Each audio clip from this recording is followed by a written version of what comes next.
Hello everyone, hope you are fine and enjoying your online classes. Let's start today's class.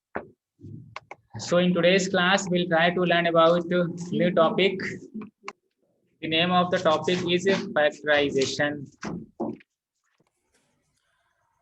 तो factorisation जैसा कि name ही हमें बता रहा है कि इसमें हमें कुछ ना कुछ फैक्टर से करने पड़ेंगे। फैक्टराइजेशन मीन्स कि हमें यहाँ पे फैक्टर से करने हैं। सो इसको थोड़ा समझते हैं जो हम लोगों ने अभी तक सीखा हुआ है और प्रीवियस क्लास में भी सीखा था। क्या सीखा था? Suppose we have 49। अगर हमें 49 को फैक्टराइज करना है तो कैसे फैक्टराइज करते थे? उसके लिए हम लोग ये कुछ जिसको बोलते हैं प्राइम फैक्टर मेथड की हेल्प ले करके फैक्टर्स फाइंड करते थे। तो दिस इज 49, ये हमारा जाएगा 7 से। 7 7 7 49, 7 7 1, ठीक है। 7 1 ऐसा। It means that factors of 49 are 7 into 7। तो ये हमने जो यहाँ पे फैक्टर्स किए हैं, फैक्टराइजेशन किया है, ये हमने किया है कांस्टेंट टर्म का। These are the constant numbers. तो कांस्टेंट नंबर को फैक्टराइज करना हम लोग को आता है, constant numbers. Now in previous chapter we all had seen algebraic expressions. Previous chapters में हम लोगों ने अलजेब्रिक एक्सप्रेशन देखा था।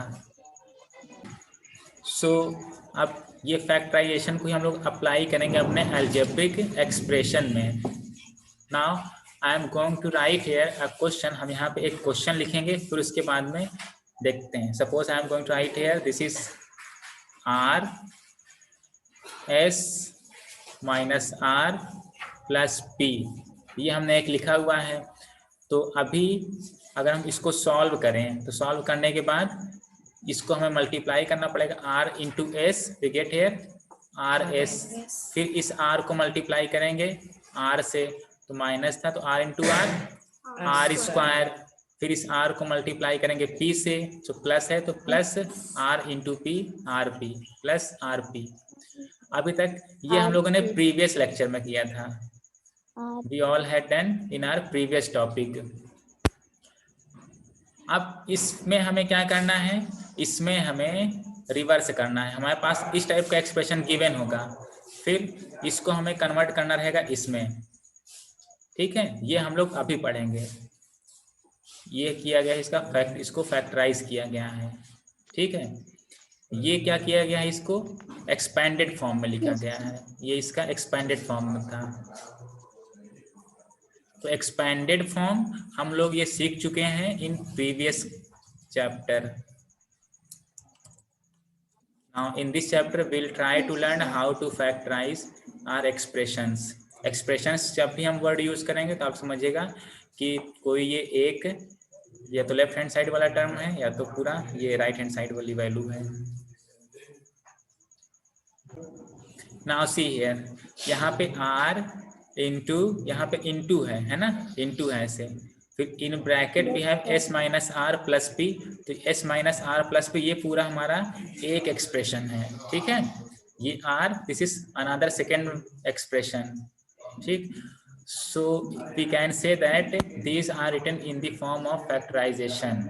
जैसे यहाँ पे लिखा हुआ था कांस्टेंट को हमने फैक्टराइज किया था तो इनके बीच में मल्टीप्लिकेशन सिंबल यूज है, तो यहाँ पे भी ऐसे मल्टीप्लिकेशन सिंबल यूज है।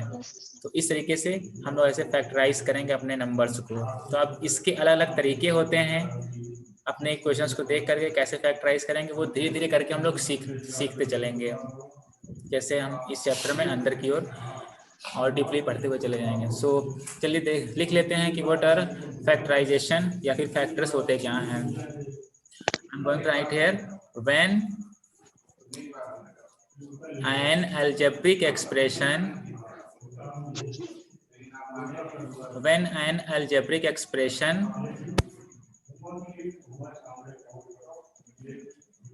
algebraic expression means कि इस टाइप का ये एक्सपेंडेड फॉर्म वाला हमारे पास होगा। when an algebraic expression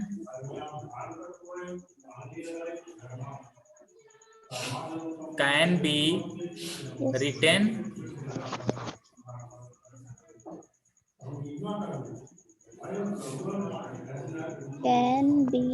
written in the written in the multiplication of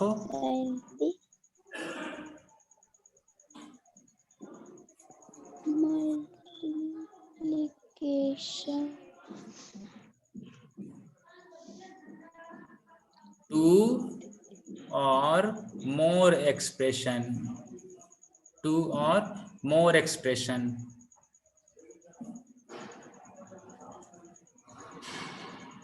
Expression, then this is known as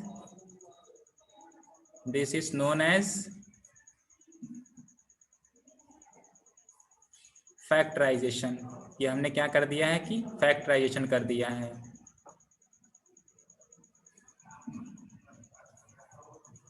ठीक है, तो ये होता है हम लोग का फैक्टराइजेशन. आप इसमें देख लीजिए, ये हमारे पास एक अलजेब्रिक एक्सप्रेशन था.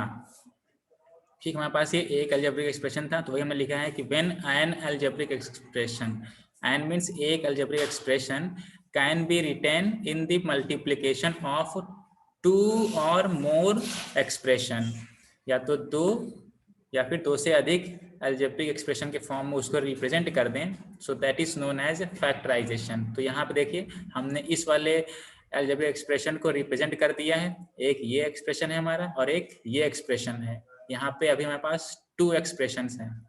टू अलजेब्रिक एक्सप्रेशन में हमने इसको कन्वर्ट कर दिया है. ये क्या था, यहाँ पे सिर्फ एक ही था algebraic expression, N algebraic expression.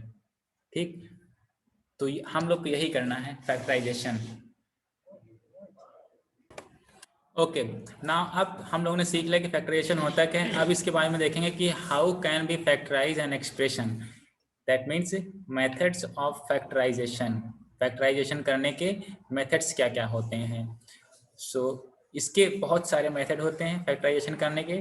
तो वन बाय वन हम लोग सीखेंगे. जैसे कुछ मेथड्स के नेम हम यहाँ पे लिख दे रहे हैं, methods of factorisation.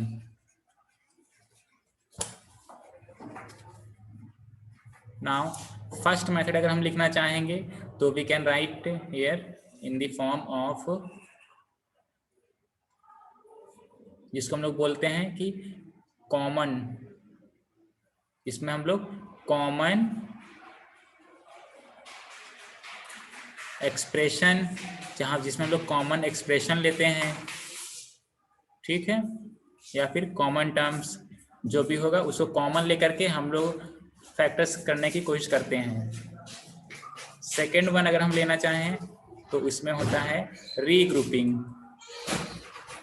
Regrouping means इसमें हमारे पास में जो भी वेरिएबल्स होंगे, वेरिएबल्स की पार्ट्स को हम लोग ध्यान करेंगे, पार्ट्स को देखेंगे और फिर उसके बाद में पार्ट्स को अरेंज करेंगे डिक्रीजिंग ऑर्डर में.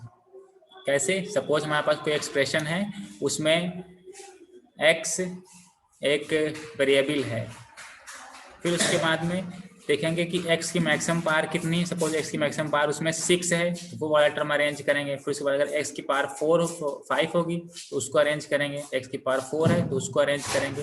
ऐसे करके जितनी भी x की पावर होंगी पूरा हम लोग वहां तक ऐसे अरेंज करेंगे डिक्रीजिंग ऑर्डर में.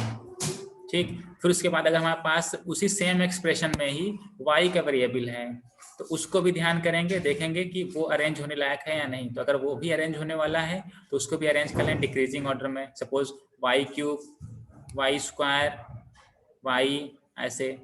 ठीक है, तो इस तरीके से हम लोग उसमें रीग्रुपिंग करेंगे. ये आप जब एग्जाम्पल के थ्रू सॉल्व करेंगे और समझ में आएगा. नाउ थर्ड वन इज, जिसमें हम लोग अपनी आइडेंटिटीज का यूज करते हैं. Identities means you have seen these formulas, a plus b whole square, this is equal to a square plus b square plus 2ab. तो सपोज आपके पास ये भी देखिए on the right hand side, यहाँ पे आपके पास देखिए एक अलजेब्रिक एक्सप्रेशन है, यहाँ पे ये a plus b whole square है. इट मीन्स दैट इसको हम ऐसे लिख सकते हैं कि a plus b और a plus b ये 2 टाइम्स से ऐसे मल्टीप्लाई हुआ है, तो ये भी तो एक फैक्टर ही तो है, ये भी एक फैक्टर है, ये दूसरा फैक्टर है, ठीक।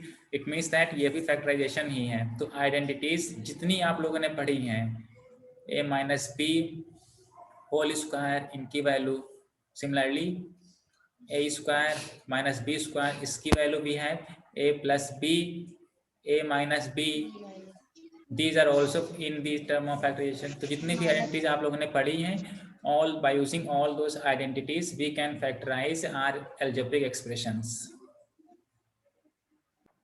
Now अब हम यहाँ पे ले जा रहे हैं एक question. Suppose we have a question to factorize that expression. तो वन बाई वन हम लोग फैक्टराइज करने की कोशिश करेंगे। फैक्टराइज, क्या फैक्टराइज करना है? First one is we have R, now in R S minus R, this is a question, ये हमारे पास एक क्वेश्चन है, इसको फैक्टराइज करते हैं। तो यहाँ पे देखिए हमें क्या दिख रहा है, there are 1 2, there are 2 terms, यहाँ पे हमारे पास 2 टर्म्स हैं। So in this term we have R, in second term we have R, तो दोनों टर्म में हमारे पास आर कॉमन है। So we can take this R common, इस आर को हम लोग कॉमन ले सकते हैं। So let's take R common, यहाँ से आर हमने कॉमन ले लिया, यहाँ से आर बाहर ले लिया, ठीक है, यहाँ से भी आर बाहर ले लेंगे, तो ऐसे bracket will use here bracket. सो यहाँ पे क्या बच जाएगा, एस माइनस, तो माइनस आर यहाँ से बाहर चला गया, तो बाहर जाने की मीनिंग ये है कि यहाँ पे अंदर बच जाएगा हमारे पास 1, ठीक है। 1 मीन जैसे आर है तो इसके साथ में हम ऐसे 1 लिख सकते हैं, आर इंटू 1, क्योंकि 1 को हम किसी भी नंबर के साथ मल्टीप्लाई करें तो उस नंबर पे कोई फर्क नहीं पड़ता है। तो आर बाहर चला गया है तो हमारे पास ब्रैकेट में बच जाएगा एस माइनस 1। तो ये हमने यहाँ पे अपना कॉमन एक्सप्रेशन को बाहर ले लिया है, तो इस मेथड का यूज किया है। Similarly if we have another question, कोई और एक क्वेश्चन है, suppose we have a question here 4x cube minus X square, now we have to factorize this, इसको हमें फैक्टराइज करना है। तो देखिए अब इसमें क्या क्या कॉमन दिख रहा है, पहले हम लोग देख लें टर्म कितने हैं, तो 1 term 2 term, there are 2 term.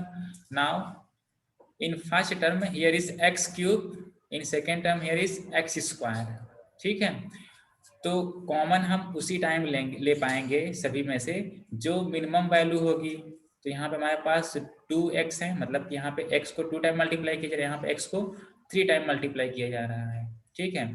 तो यहाँ पे अगर हमें कॉमन लेना है तो एक्स स्क्वायर ही कॉमन ले पाएंगे, पूरा तो ले नहीं पाएंगे। कैसे, ये 4x इंटू एक्स स्क्वायर ऐसे लिख दें, ठीक है, माइनस एक्स स्क्वायर।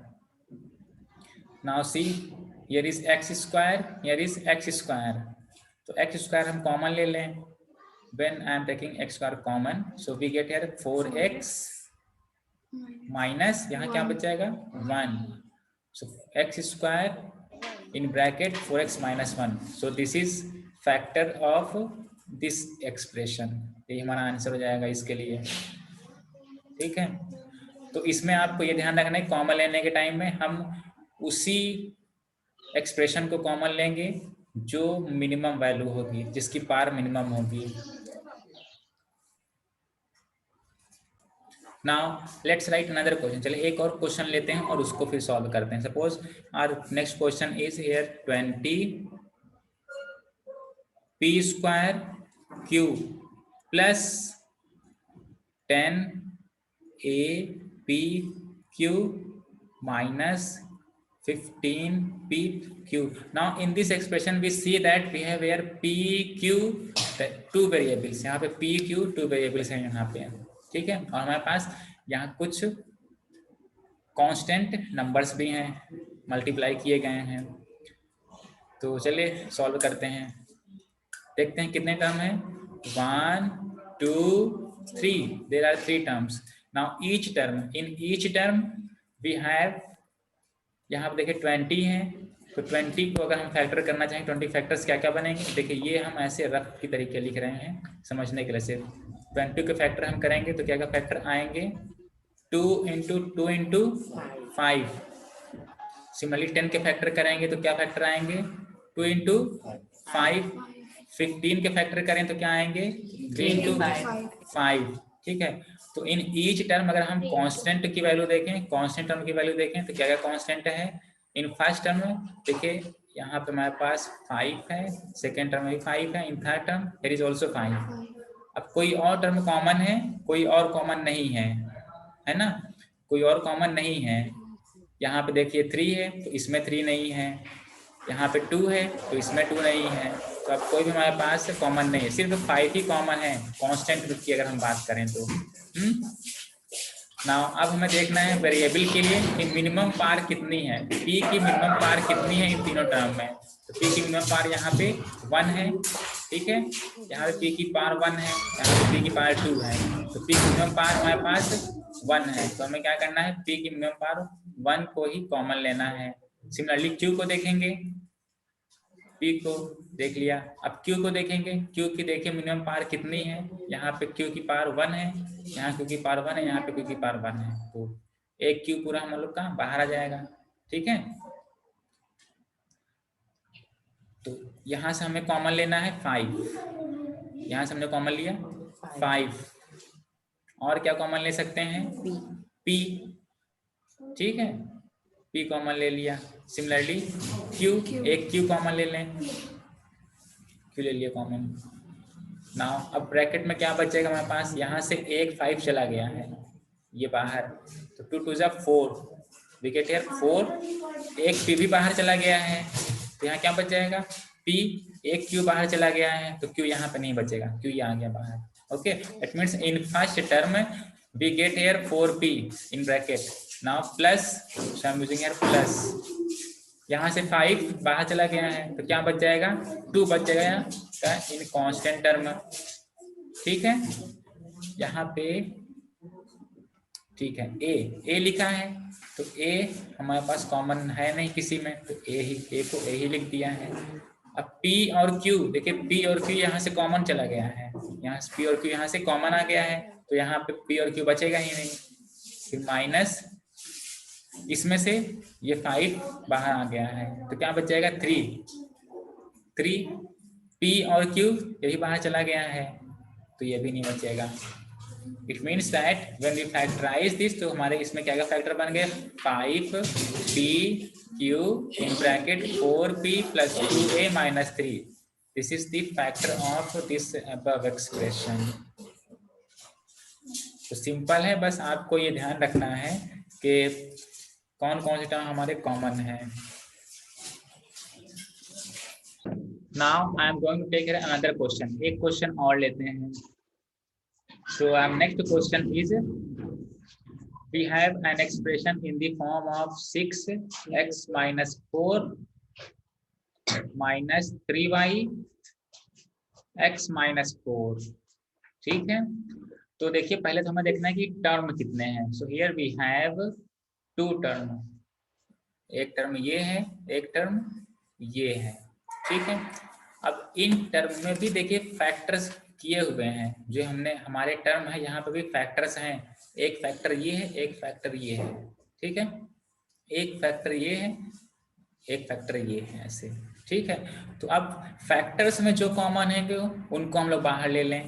देखिए यहाँ पे एक फैक्टर x माइनस 4 है, x माइनस 4 है, तो ये कॉमन दिख रहे हैं हमें दोनों में, ठीक है। So let's this common factor write before the are remaining values. तो x माइनस 4 हमने यहाँ से बाहर ले लिया, ये चला गया x माइनस 4 और x माइनस 4 यही बाहर आ गया, तो x माइनस 4 ऐसे बाहर ले लिया। तो in bracket what we get here, यहाँ पे सिर्फ 6 बच जाएगा और यहाँ क्या बचेगा माइनस 3y, x माइनस 4 तो यहाँ से बाहर चला ही गया था। So now this is our answer. अब आगे ये कुछ सॉल्व होने वाला है नहीं, तो यहीं पर हम लोग छोड़ देंगे, लिख देंगे दिस इज आवर आंसर। तो इस तरीके से हम लोग अपने क्वेश्चन सॉल्व करेंगे। लेट्स राइट अनदर क्वेश्चन, एक क्वेश्चन और लिखते हैं और देखते हैं कि और कैसे सॉल्व होंगे ये वैल्यूज। कभी कभी ऐसा होगा कि इस स्टेप में आने के बाद में नीचे और भी सॉल्व होने वाला सॉल्यूशन कुछ मिलेगा, तो उसको भी हम लोग वन बाय वन धीरे करके सॉल्व करते रहेंगे। Now I am going to write here another question. The another question is we have 9 minus x and y plus 3 x plus 9. इसमें 9 माइनस एक्स हमने लिखा, यहाँ पे लिख दीजिए -9 माइनस एक्स। ठीक, now see suppose we have this question, हमारे पास ये क्वेश्चन है। तो इसमें देखिए x प्लस 9 ये है टर्म, ये है हमारा एक फैक्टर, और दूसरा ये 3 ये दूसरा सेकंड फैक्टर है। तो it means that in this term we have 3 and x plus 9 ये फैक्टर है। अब इसमें फर्स्ट टर्म में इसमें -9 minus x, this is first factor and second factor is y। तो अभी देखने में हमें यहाँ पे कुछ भी कॉमन नहीं लग रहा है, ठीक है। अब इसे कॉमन बनाते हैं, कैसे बनाएंगे? यहाँ पे हमारे पास ये माइनस है, माइनस यहाँ पे भी है, माइनस यहाँ पे भी। माइनस को हम कॉमन ले लें, पहले माइनस को कॉमन ले लेंगे तो यहाँ पे 9 प्लस एक्स हो जाएगा। यहाँ से माइनस चला गया बाहर तो यहाँ प्लस 9 आएगा, यहाँ से माइनस चला गया बाहर तो प्लस में एक्स, फिर ये y लिखा हुआ तो y हमने लिख दिया है। नाउ प्लस 3 x प्लस 9 ये वैल्यू हमारी आ गई है, ठीक है। इक्वल टू, आप देखिए 9 प्लस एक्स, यहाँ पे x plus 9 both are same thing. 9 plus X और x प्लस 9 दोनों सेम चीजें ही हैं, तो इसमें से हम 9 प्लस एक्स या x प्लस 9 कॉमन ले लें। I am going to write here x plus 9 common, x plus 9 हमने कॉमन ले लिया है, तो हमारे पास ब्रैकेट में क्या बच जाएगा? यहाँ से ये बाहर चला गया है, ये चीज बाहर चला गया है, ये भी बाहर आ गया है, तो क्या बच गया हमारे पास? माइनस बचा है और ये y बचा है, तो माइनस और y ये बच गया है। Now this is plus and this is 3, ठीक है। अब इसको थोड़ा अच्छी तरीके से लिख लें। So when we write it we get our answer x plus 9 in bracket 3 minus y. So now these are the factors of above expression. So in this way we can find our factorization of the given expressions. अभी इस time पर हमने जो सीखा है factorisation, उसमें सिर्फ common terms को लेकर के फैक्टराइज करना सीखा है। आगे जो और मेथड हमने बताया वो भी धीरे धीरे करके सीखते जाएंगे in our next classes. So I hope that you all have enjoyed this class. Now I am going to end this class. All the best to all of you and have a nice day. Thank you.